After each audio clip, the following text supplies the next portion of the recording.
বন্ধুরা কেমন আছেন সবাই? আশা করি ভালো আছেন। বরাবরের মতোই নতুন একটি আইনি বিষয় নিয়ে আপনাদের সামনে হাজির হয়েছি।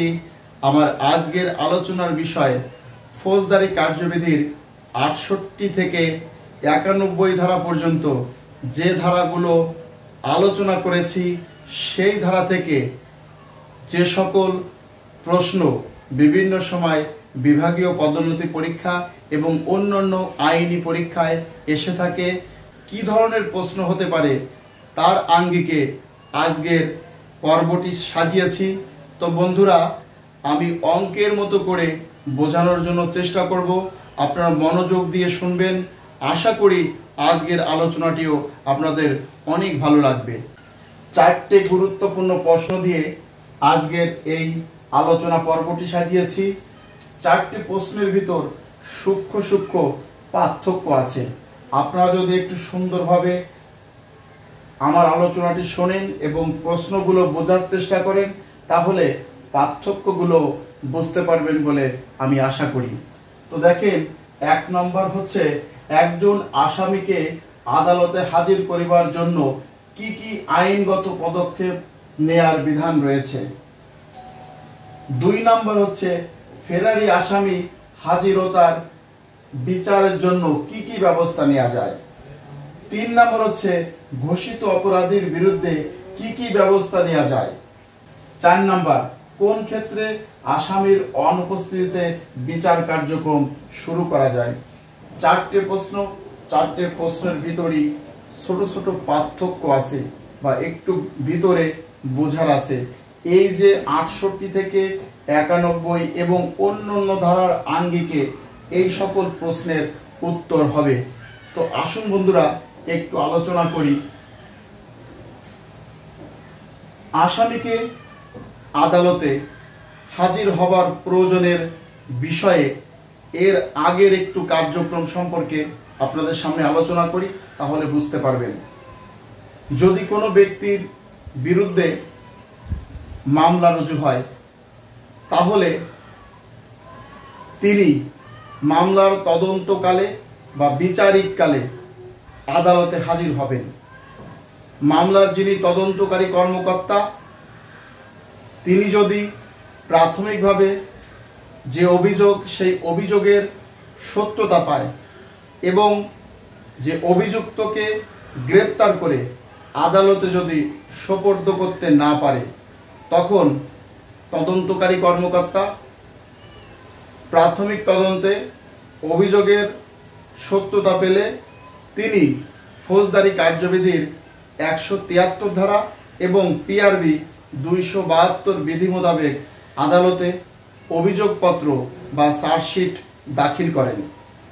চার্জশিট দাখিল করার সময় যদি অভিযুক্ত পলাতক থাকেন সেই বিষয়টি চার্জশিটে তিনি উল্লেখ করে দেন। তদন্তকারী কর্মকর্তা আদালতে চার্জশিট দাখিল করলেন।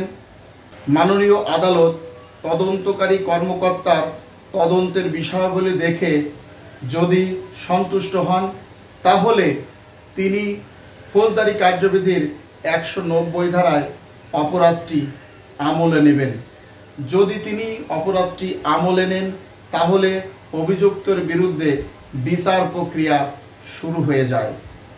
এখন কথা হচ্ছে, যদি অভিযুক্ত ব্যক্তির বিরুদ্ধে বিচার প্রক্রিয়া শুরু হয়, সেই অভিযুক্ত যদি হাজির না থাকে তাহলে কি পদ্ধতিতে তার বিচার প্রক্রিয়া শুরু হবে।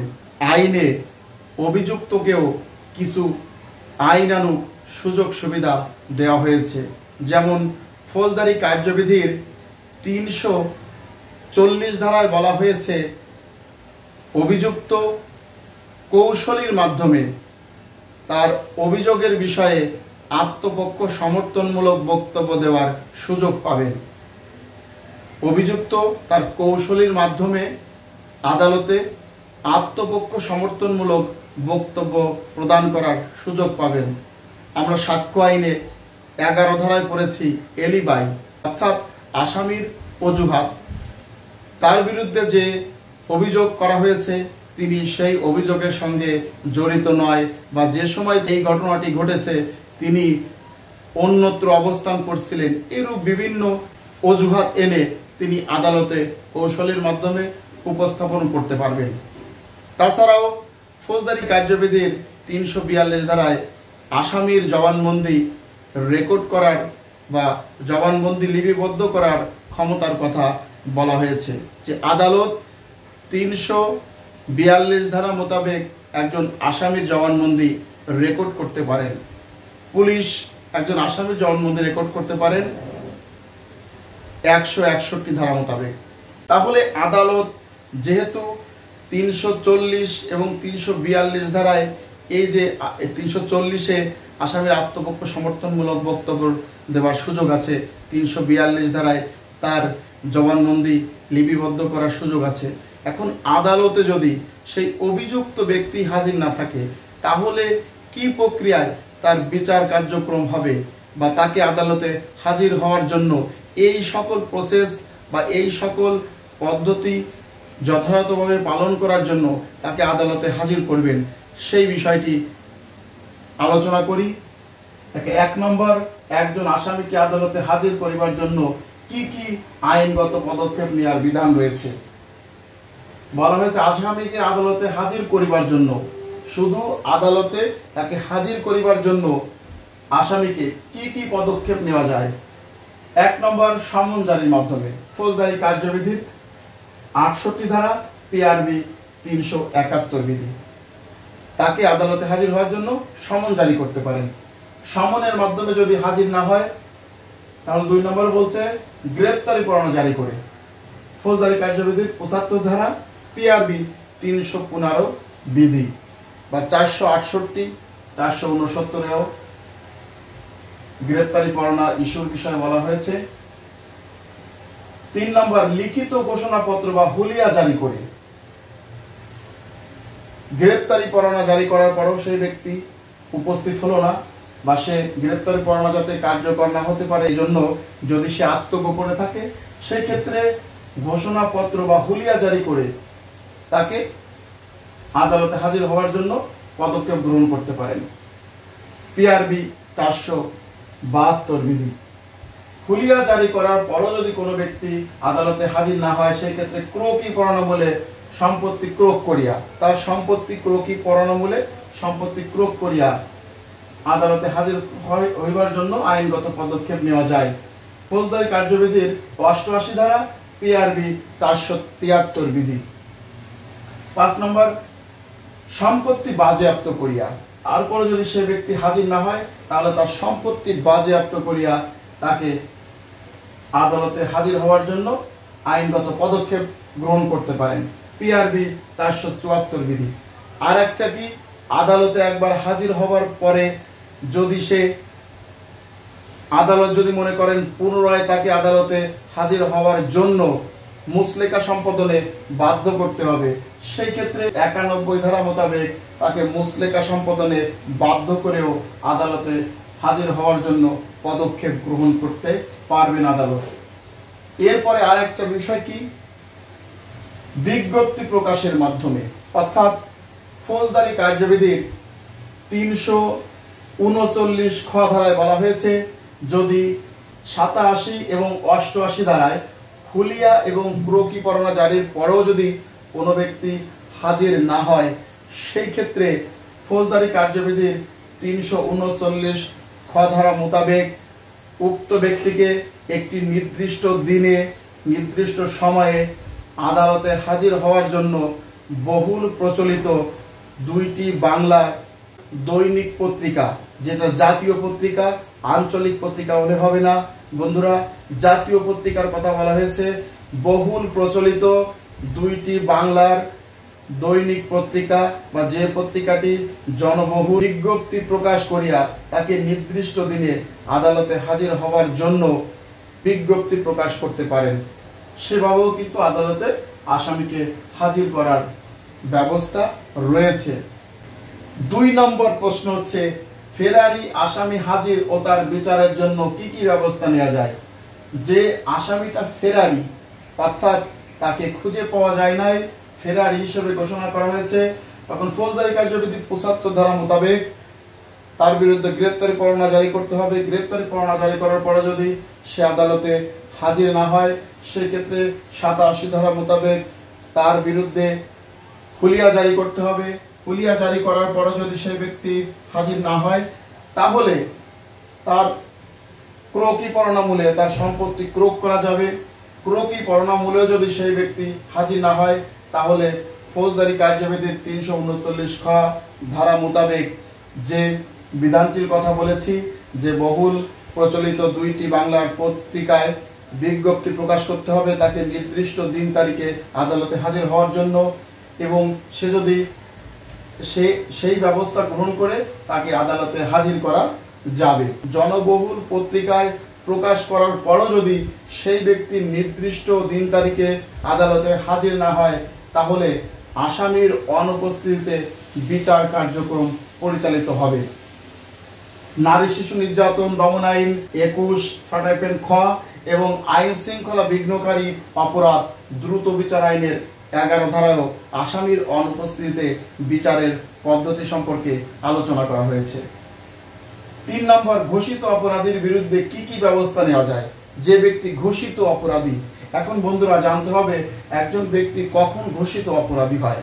তো এখানে ফৌজদারি কার্যবিধির 87 ধারা মোতাবেক যদি কোনো ব্যক্তির বিরুদ্ধে হুলিয়া জারি করা হয় এবং 30 দিনের কম নয় এমন একটি সময় দিয়া সে নির্ধারিত তারিখের মধ্যে যদি আদালতে হাজির না হতে পারে, তাহলে আদালত তাকে ঘোষিত অপরাধী হিসেবে বিবেচনা করতে পারেন এবং ঘোষিত অপরাধীকে জনসাধারণ ফৌজদারি কার্যবিধির 59 ধারায় বন্ধুরা বিনা পরোয়ানায় গ্রেপ্তার করতে পারেন। আপনারা ইতিপূর্বে আলোচনায় শুনেছেন। তো সেই হুলিয়া জারি করতে পারবেন। হুলিয়ার পরে যদি সে হাজির না হয়, তারপরে তার সম্পত্তি ক্রোক করার জন্য ফৌজদারি কার্যবিধির 88 ধারার বিধানাবলী পালন করে তার সম্পত্তি ক্রোক করা যাবে। 4 নম্বর প্রশ্ন, কোন ক্ষেত্রে আসামির অনুপস্থিতিতে বিচার কার্যক্রম শুরু করা যায়। বন্ধুরা, এই প্রশ্নটি একটি সুন্দর প্রশ্ন। বেশিরভাগ বিভাগীয় পদোন্নতি পরীক্ষায় প্রশ্নটি এসে থাকে। দেখেন, কোন ক্ষেত্রে আসামির অনুপস্থিতিতে বিচার কার্যক্রম শুরু করা যায়। আসামি গ্রেপ্তার হই নাই বা আদালতে নাই, সেই ক্ষেত্রে কিভাবে আসামির অনুপস্থিতিতে তার বিচার কার্য পরিচালিত হবে।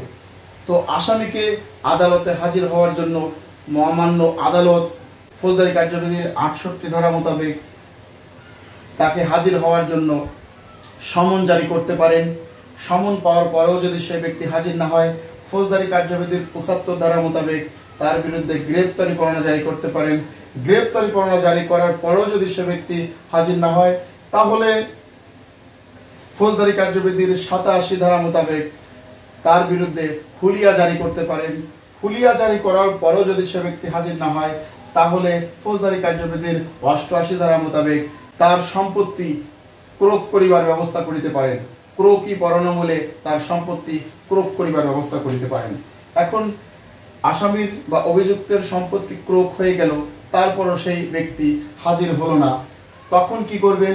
ফৌজদারি কার্যবিধির 339 খ ধারা মোতাবেক আসামিকে একটি নির্দিষ্ট দিন তারিখে আদালতে হাজির হওয়ার জন্য একটা তারিখ উল্লেখ করে দিয়ে বহুল প্রচলিত 2টি বাংলা পত্রিকায় বিজ্ঞপ্তি প্রকাশ করবেন।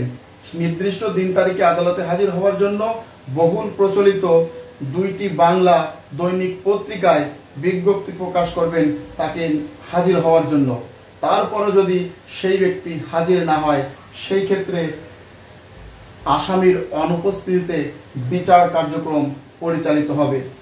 এই ক্ষেত্রে ফৌজদারি কার্যবিধির 339 খ ধারা নারী শিশু নির্যাতন দমন আইন এই অধীনে যদি কোনো ব্যক্তি অপরাধ করে এবং তিনি যদি অনুপস্থিত থাকে, সেই ক্ষেত্রে নারী শিশু নির্যাতন দমন আইনের 21 খ এবং আইন শৃঙ্খলা বিঘ্নকারী অপরাধ দ্রুত বিচার 2000 সংশোধনী 2002 এর 11 ধারা মোতাবেক আসামির অনুপস্থিতিতে তার বিচার কার্যক্রম পরিচালিত হবে।